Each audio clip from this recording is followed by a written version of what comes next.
I didn't tell you to start recording.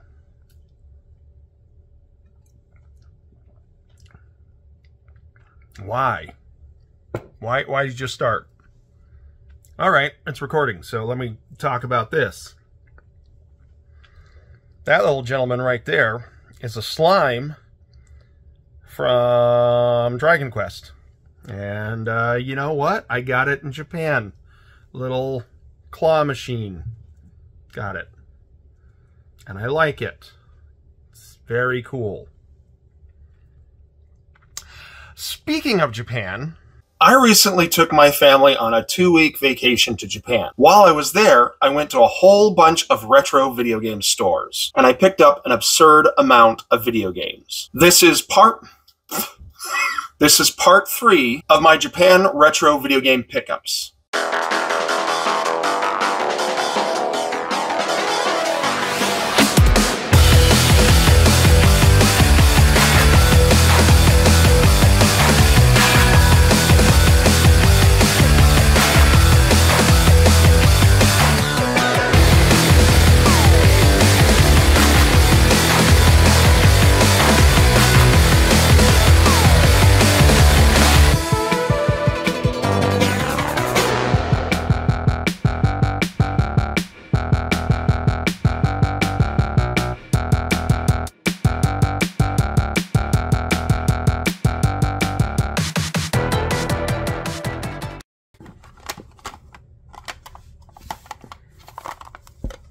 Donald Land for the Famicom.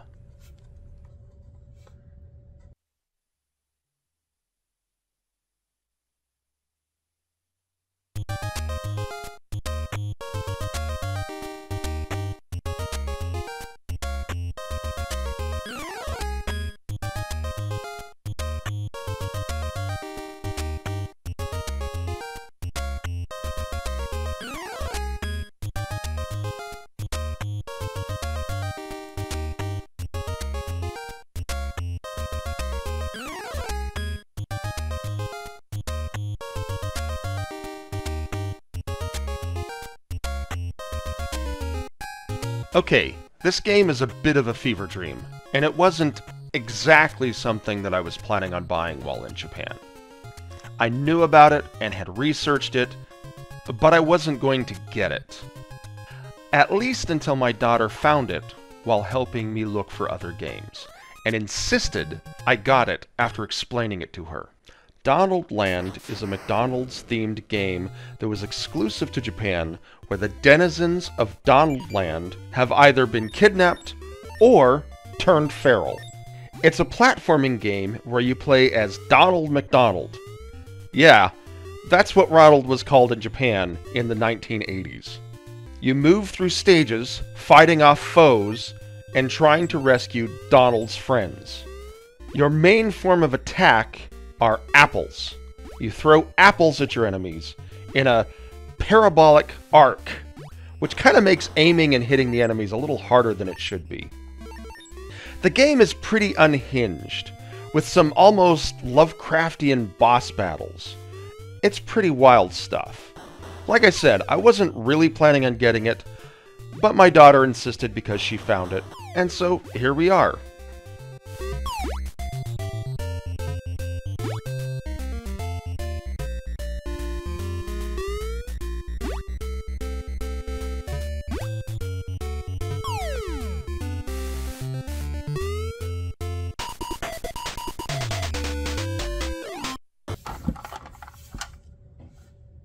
Seikima 2 Akuma no Gyakushū for the Famicom.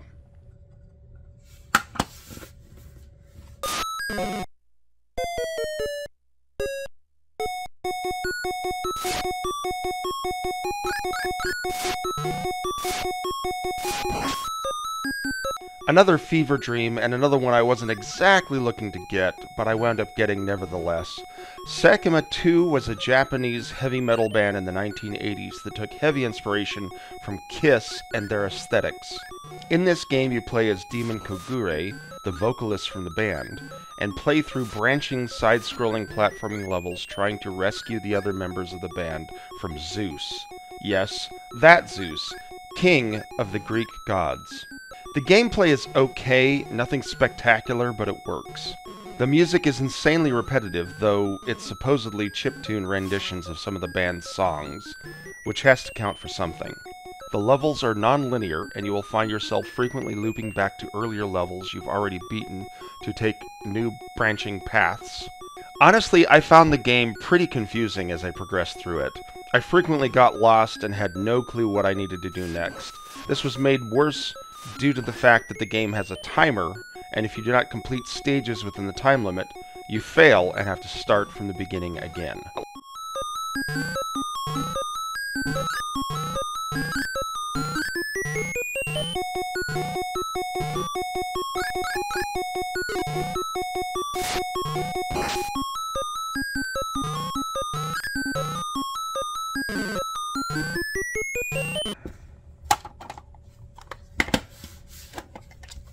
Parodius Da for the Famicom.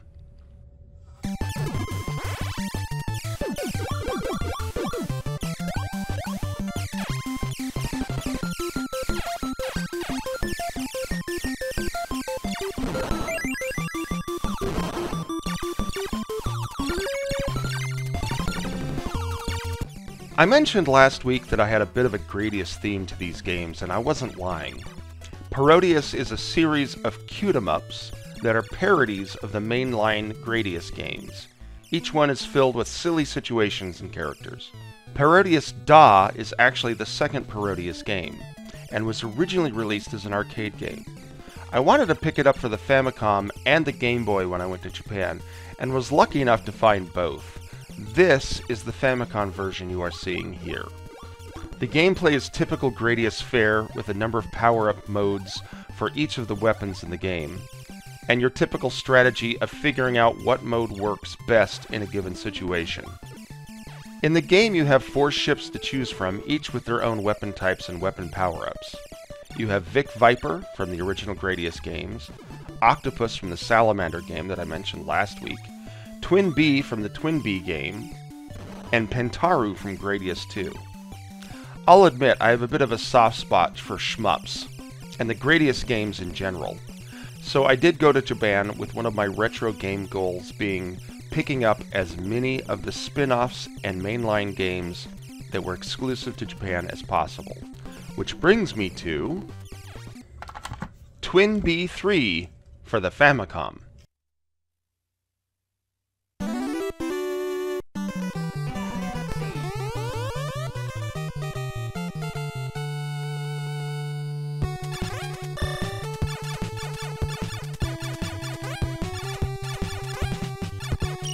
TwinBee is another Gradius spin-off I had on my list of games to get in Japan. It's the third game in the TwinBee series, and was completely exclusive to the Famicom in Japan. What's wild about TwinBee 3 is that it returns to the TwinBee franchise's roots by presenting vertical scrolling levels instead of the side-scrolling levels we got in the West for the previous title. It plays much more like TwinBee 1 than TwinBee 2, and as such, it honestly feels more retro in a really weird way. I don't have too much else to say about the game. It's fun and is an interesting bit of Japanese gaming history.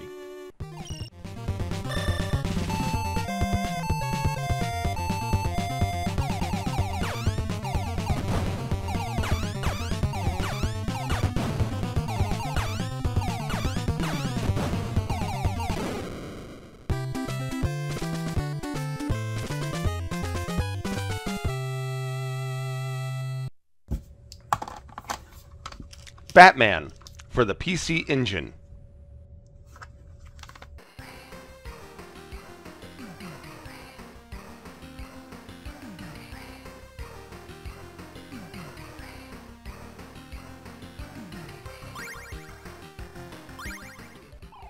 Okay, this is one of the games I was really wanting in Japan, just like Star Wars and Samurai Pizza Cats. And I'm super thrilled that I found it. Sunsoft made many Batman games in the late 80s and early 90s. Many were really good. Their games were available for a variety of systems, including the Sega Genesis, NES, and Game Boy. The PC Engine was a console in Japan that came out in the States as the TurboGrafx 16. It's a console that I loved. In 1990, Sunsoft made a Batman game loosely based upon the Tim Burton film for the PC Engine in Japan, and that game was never brought out west. So this is a tie-in game for what was the biggest movie at the time, and yet it was a Japanese exclusive. It completely blows my mind. Now, I can kind of understand why this game didn't come out in the States. For one, the US counterpart to the PC Engine never sold as well as it did in Japan, so its audience was relatively small compared to the Sega Genesis and NES. For another, the gameplay isn't exactly what you'd expect from a Batman title. This is a top-down maze collection game, more similar to something like Pac-Man, with no combat and more of an emphasis on methodically obtaining all the items in a stage within a time limit. Like I said, there's no combat other than briefly stunning enemies with your batarang. There's no real boss battles, and there's no Batmobile. For what it is, it's decently fun. But I can imagine Western audiences not receiving this game very well had it come out with all the early 1990s Batman hype.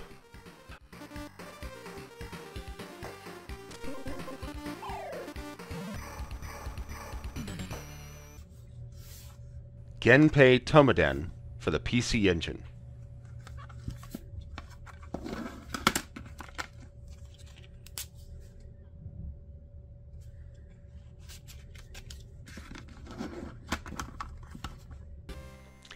Genpei Toma Den was a side-scrolling hack-and-slash arcade game that came out in Japan in 1986.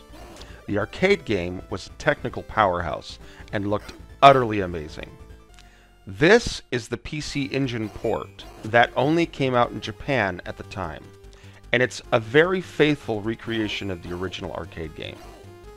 This is an alternate history game where you play as a samurai during the Genpei War, which was a civil war in Japan that took place in the 12th century. What's interesting about the gameplay is it has slow, methodical attacks to the weapons. You could almost say that the combat is Souls-like, even though this game predates the Souls series by decades, simply because there's more of an emphasis on timing your heavy attacks instead of just spamming your button presses. It's a fairly difficult game as a result, but man is it fun.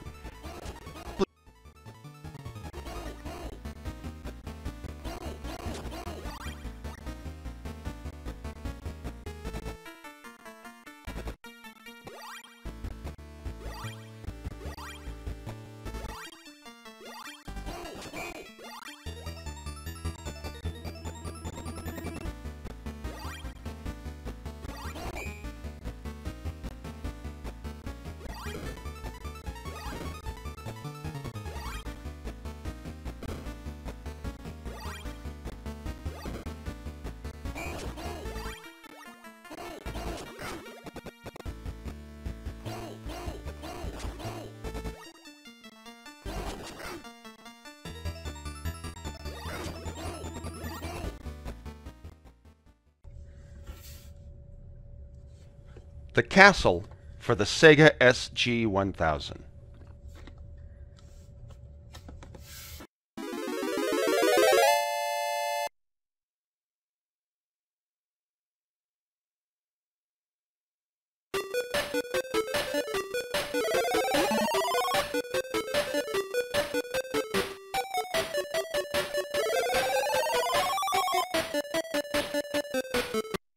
The Castle was a computer game from the mid-80s that was ported to a number of computers in Japan. This is the Sega SG-1000 version, and was the only console port of the game made. The Castle is a very early Metroidvania-style game, being released before Metroid or Castlevania, and long before the term was coined. The objective of the game is to rescue a princess from the castle. Pretty standard stuff. The game is an incredible piece of early Japanese video game history, and I was really hoping to find it. It was another one of the games that I found literally on my last day in Japan. Graphically, it's nothing really special. Admittedly, it's pretty good for the SG-1000, but it did come out very late in the console's lifespan, after the Famicom had been released, so its graphics were dated upon release. But what's really special about this game is the scope. The castle you explore is huge for games at the time, and is filled with many unique and interesting gameplay mechanics. The game even features an auto-mapping feature, which is utterly wild considering the low-spec systems it was designed to run on. In a lot of ways, it's very similar to games like Montezuma's Revenge, so if you like those, you'll probably like this one. I'm beyond happy that I managed to pick this game up.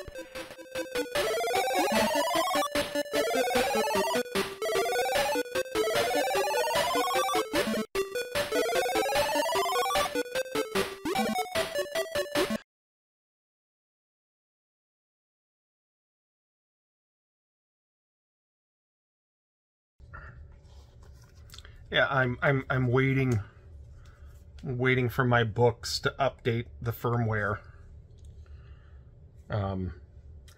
It's got a script on there that I will read. It's a small script. I probably don't need it. But I wrote it, and it's the principle of the thing. So I'm kind of waiting on this little son of a bitch to update, so I can do the intro.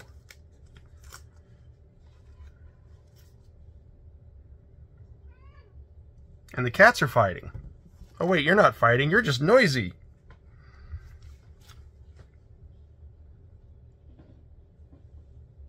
My wife's walking around.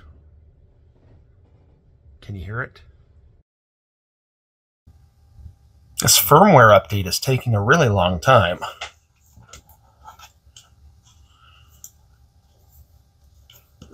It also doesn't seem to be moving. See? It hasn't moved in a long time. But it's responsive. Uh-oh. No, it's responsive. There, it's responsive. So what you doing? What you got going on in your life? Anything new with you?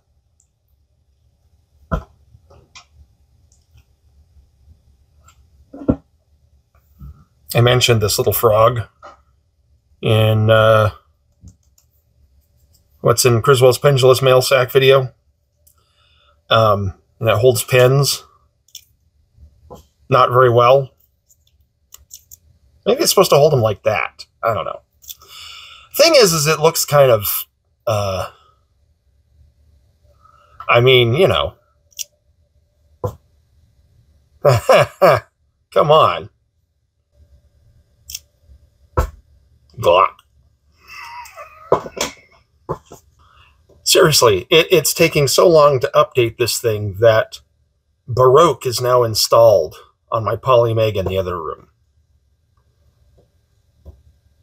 I started it like when this was at like 50%. I thought, you know, it might be kind of nice. I can check it out when it's done.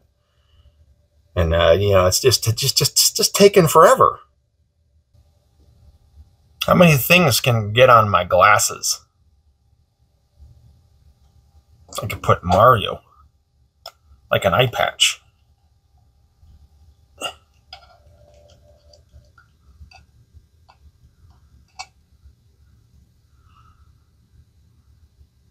I'm a 50-year-old man.